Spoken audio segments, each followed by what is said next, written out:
میں نے آپ کے سامنے موضوع پرچے رکھ دیے ہیں، اور یہ پرچہ میں بھی لے کے میں سمجھا دیتا ہوں آپ کو۔ اس کے اندر ایک بڑی اہم دعا ہے جو بزرگان دین سے چلی آ رہی ہے، آپ اس دعا کا اہتمام کر لیں گے انشاءاللہ پورے سال آپ کے مزے ہی مزے ہیں۔ وہ اتنی اہم دعا ہے، اور وہ ہمارے بزرگ نمونہ سلف حضرت مولانا سید نفیس الحسینی رحمۃ اللہ علیہ، جو حضرت شاہ عبد القادر رائے پوری رحمۃ اللہ علیہ کے اجل خلفاء میں سے تھے، اور مجھ سے ان کی بڑی محبت تھی، اور مجھے کہا کرتے تھے کہ مولانا منیر ہمارے محبوب ہیں، مولانا منیر ہمارے محبوب ہیں، مجھے یوں کہا کرتے تھے۔ اور کراچی جب تشریف لاتے تھے تو باقاعدہ فون کروا دیتے کہ مولانا منیر میں آیا ہوں، مجھ سے ملاقات کرو۔ اپنے وقت کا بڑا ولی سید نفیس الحسینی، اور پاکستان کے نمبر 1 خطاط، یہ آپ کو بہت سے خطاطی کے جو نسخے لکھے نظر آتے ہیں وہ سید نفیس الحسینی، یہ ان کے لکھے ہوئے ہیں۔ النفیس کے نام سے ان کے سائن بھی آپ نے دیکھے ہوں گے بہت سے جو توغروں کے اوپر، وہ شخصیت ہے۔ اللہ نے ظاہری بات میں حسن سے نوازا رکھا تھا۔ انہوں نے یہ جو ہے دعا باقاعدہ پرنٹ کروا کے جو ہے تقسیم کری اپنے جو متوسلین کے اندر، وہ میں دعا لے کے آیا ہوں، اور اس کے پرچے بار موجود ہیں، اور اس رات کے اندر آپ نے جو عبادتیں کرنی ہیں وہ میں نے اس کے اندر لکھ دی ہیں۔ آپ ان عبادتوں کر لیں، پھر آپ دیکھیں آپ پورا سال اللہ تبارک و تعالیٰ کی کیا رحمتیں آتی ہیں۔ یہ جو دعا ہے، اس دعا کا طریقہ یہ ہے، مغرب کی نماز جب آپ پڑھ لیں گے، اور یہ سن لیں اس سال یہ جمعرات کی جو رات ہے یہ شب برات ہے۔ 17 جو مارچ آ رہی ہے، 17 مارچ یعنی جمعرات کی جو رات ہوگی یہ شب برات ہوگی، اگلے دن جمعہ ہوگا۔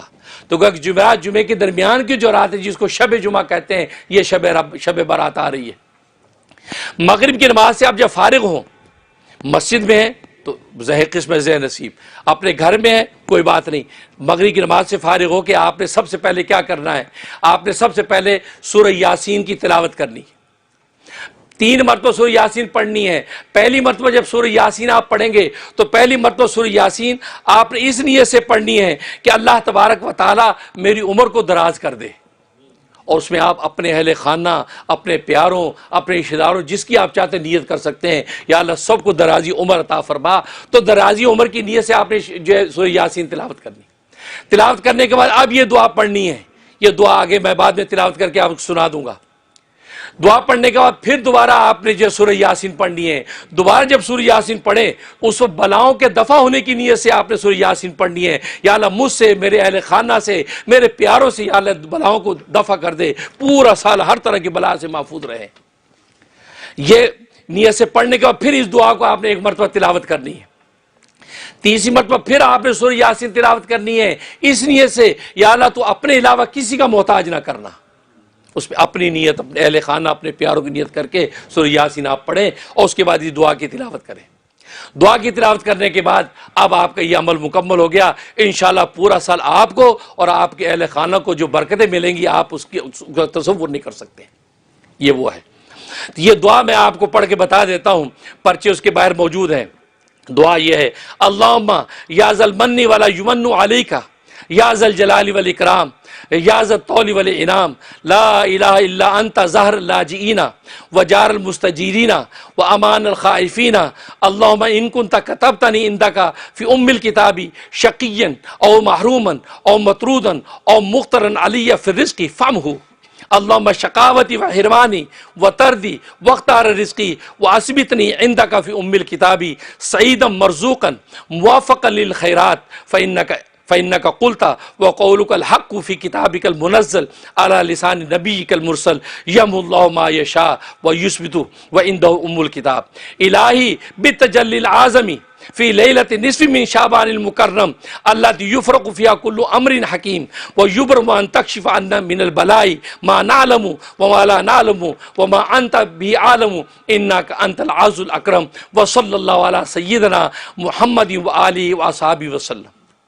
یہ وہ دعا ہے۔ ترجمہ، اے اللہ، اے احسان فرمانے والے، تجھ پر احسان نہیں کیا جاتا، اے عزت و بزرگی والے، اے قدرت انعام والے، تیرے سوا کوئی معبود نہیں، تو پناہ لینے والوں اور امان طلب کرنے والوں اور ڈرے ہوں کی پناہ ہے۔ اے اللہ، اگر تو نے اپنی کتاب تقدیر میں میرا بدبخت ہونا یا نامراد ہونا یا مردود ہونا یا میرے رزق کا تنگ ہونا لکھا ہے تو اے اللہ اپنے فضل سے میری بدبختی، میری محرومی، میری نامرادی، میرے رزق کی تنگی کے فیصلے کو مٹا دے۔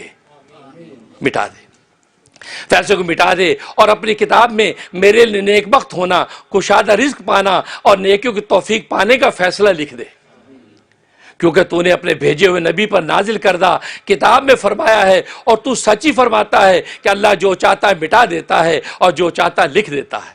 تو جب مٹا سکتا تو مٹا دے یا اللہ، اور اسی کے پاس کتاب تقدیر ہے۔ اے اللہ تو سے اس تجلی اعظم کے واسطے سے سوال کر، تو جو تجلی اترتی ہے اس رات پہ، جو شعبان کی 15ویں رات میں، جس میں ہر حکمت والے معاملے کا فیصلہ کیا جاتا ہے، وہ تجلی نازل ہوتی ہے، اس کے واسطے سے میں تجھ سے، ہم سے ہر مصیبت کو دور کر دے، جو ہم جانتے ہیں اور جو ہم نہیں جانتے ہیں، اور جس کو تو زیادہ جانتا ہے، بے شک تو عزت بزرگی والا ہے۔ اور درود و سلام ہو ہمارے آقا محمد مصطفیٰ صلی اللہ علیہ وسلم پر، اور آپ صلی اللہ علیہ وسلم کے آل اولاد پر، اور آپ کے اصحاب پر۔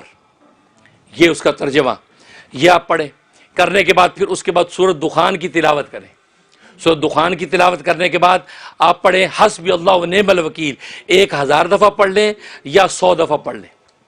اس کے بعد پڑھیں یا حی یا قیوم برحمتک استغیث، 1000 دفعہ پڑھیں یا 100 دفعہ پڑھ لیں۔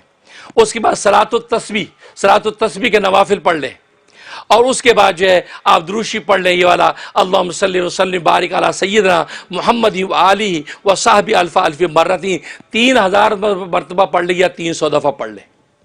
یہ اعمال اس رات میں کرنے کے۔ اس کے بعد آگے ایک بڑی کام کی دعا بتا رہا ہوں، یہ وہ دعا ہے جو رسول اللہ صلی اللہ علیہ وسلم نے امام حسن، آپ کے جو جگر گوشہ، آپ کے جو نواسے، ان کو بتائی، اور یہ واقعہ علامہ سیوطی رحمۃ اللہ نے لکھا ہے۔ امام حسن رضی اللہ تعالیٰ عنہ حضرت امیر معاویہ کے زمانے میں، حضرت امیر معاویہ 1 سال میں 1,00,000 درہم ان کو نذرانہ ہدیہ دیا کرتے تھے، لیکن 1 سال انہوں نے وہ نذرانہ بھیجا نہیں۔ اب گھر میں تنگ دستی آ گئی، امام حسن نے دوات قلم منگوایا اور خط لکھنا چاہا امیر معاویہ کو کہ بھئی میرا وہ آپ جو سالانہ بھیجا کرتے تھے ہدیہ آیا نہیں۔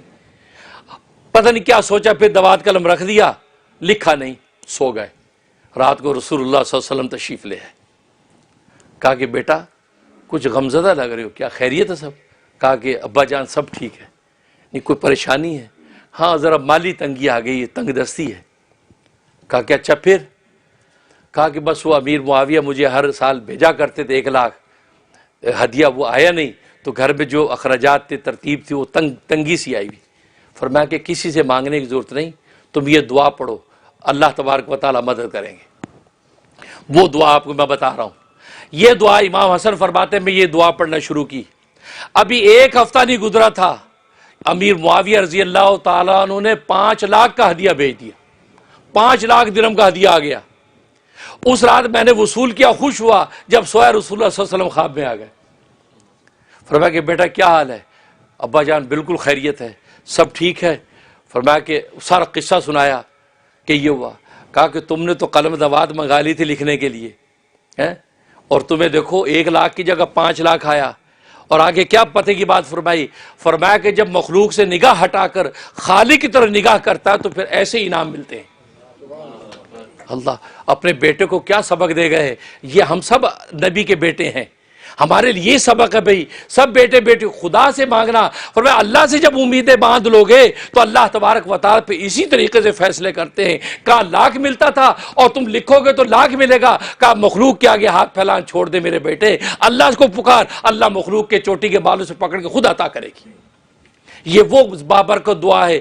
یہ دعا اس رات میں 25 مرتبہ پڑھے، اور روزانہ اگر اس دعا کو پڑھنے کا اہتمام کر لیں تو پھر آپ کی جھولی خالی نہیں ہوگی، جھولی پھٹ جائے گی، اتنا ملے گا۔ یہ وہ دعا ہے کیونکہ نبی نے خود کہی، یہ دعا حسن کے نام سے مشہور ہے۔ فرمایا اللہ مقذف فی قلب رجا کا وقت رجا یمن سوا کا حتی لا ارجو عہدا غیرہ کا اللہم وما ضعفت عنہ قوتی۔ یہ کہاں نبی نے کہہ دیا کہ شعبان کا روزہ رکھنا بدعت ہے؟ پہلے تو آپ ہمیں حوالہ دکھائیں نا، جبکہ ہم جی آپ کو حدیثیں دکھا رہے ہیں کہ نبی پاک صلی اللہ علیہ وسلم فرما رہے ہیں کہ یہ نصف شعبان کی رات اتنی مبارک ہے، اس کی رات کی عبادت کرو اور دن کا روزہ رکھو، رات کی عبادت کرو دن کا روزہ رکھو۔ اور بہشتی زیور میں حضرت تھانوی رحمۃ اللہ علیہ نے تو وہ حدیث بھی نقل کی، اس کا حوالہ بھی دیا ہے کہ یہ جو سنن بیہقی کی حدیث ہے، فلاں فلاں یہ کتابوں کی حدیث ہے، حضرت علی رضی اللہ تعالیٰ سے مروی حدیث ہے کہ جو ہے وہ قوموا لیلہ وصوموا نہارا، دیس کے دن کا رات کی عبادت کو دن کا روزہ رکھو۔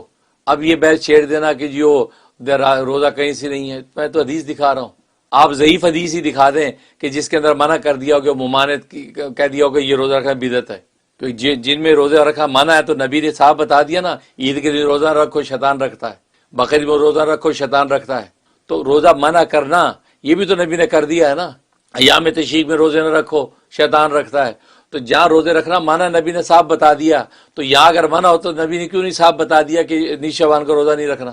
تو آپ جو ہے وہ اپنی من مرضیاں چلاتے ہیں, بس وہ فرقہ وارانہ تصورات و مسالک پہ آپ چل رہے ہیں جس وجہ سے امت کا نقصان کر رہے ہیں. جیسے آپ جیسے لوگ جو آپ میرے مرید ہیں, میرے سلسلہ بیعت کے اندر داخل ہیں, آپ سوشل میڈیا کو دیکھ کر آپ کنفیوز ہو گئے. آپ نے یہ نہیں سوچا کہ میرے پیر و مرشد نے بتایا ہوا ہے, میرے تو بیانات بھرے پڑے ہیں, تو اب میرے تو مفتی صاحب وہ ہیں, میرے پیر و مرشد ہیں, وہ تو کہتا رکھو بھائی, میں تو رکھ رہا ہے. آپ کنفیوز کیوں ہوتے ہیں؟ لیکن بات وہ سوشل میڈیا جو ہے, وہ سوشل میڈیا آپ دیکھتے ہیں, ہر ایک کو سنتے ہیں. تبھی تو میں کہا کرتا ہوں ہر ایک کو نہیں سنا کرتے, اپنے شیخ کی ہر بات سنا کرتے. بس یہ پلے باندھ لیں. جس عالم پر آپ کو اعتماد ہے, جس پیر و مرشد کے آپ مرید ہیں, اس کی ہر چیز سنیں. بس یہ اصل ہے جو منزل آپ کو ملے گی.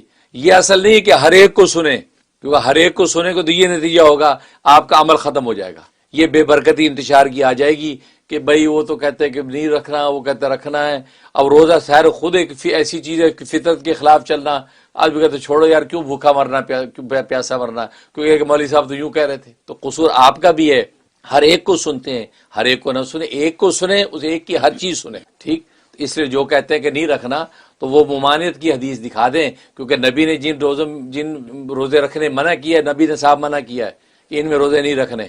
آپ ناول دیکھیں, کیونکہ نبی کا منصب ہی ہے کہ وما آتاکم الرسول فخذوہ. قرآن نے کہا کہ نبی جو تمہیں دے دے وہ لے لو, وما نہاکم عنہ فانتہوا, اور جس سے منع کر دے اس سے رک جاؤ. تو منع کرنا بھی نبی کا منصب ہے. تو نبی نے تو منع نہیں کیا کہ آپ نیز شعبان کا روزہ نہ رکھو, بلکہ حدیث میں فرما دیا رکھو. جس حدیث پر آپ میرا خیال ہے یہ تہمت لگا دیتے یہ ضعیف حدیث ہے. ضعیف آپ کو کس نے کہا کہ یہ ضعیف حدیث ہے؟ اللہ نے کہا ہے, اللہ کے رسول نے کہا ہے, کسی صحابی نے کہا, کس نے بولا یہ ضعیف حدیث؟ آپ یہ کہیں کہ نہیں محدثین نے وہ تجزیہ کیا, محدثین نے کہا ہے.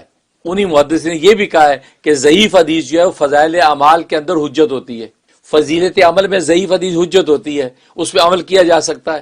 تو ان محدثین کی آدھی بات تو آپ نے مان لی, آدھی بات مانی نہیں کہ اگر یہ ضعیف بھی ہے یہ حدیث آپ کی نالج کے مطابق اور محدث کے نزدیک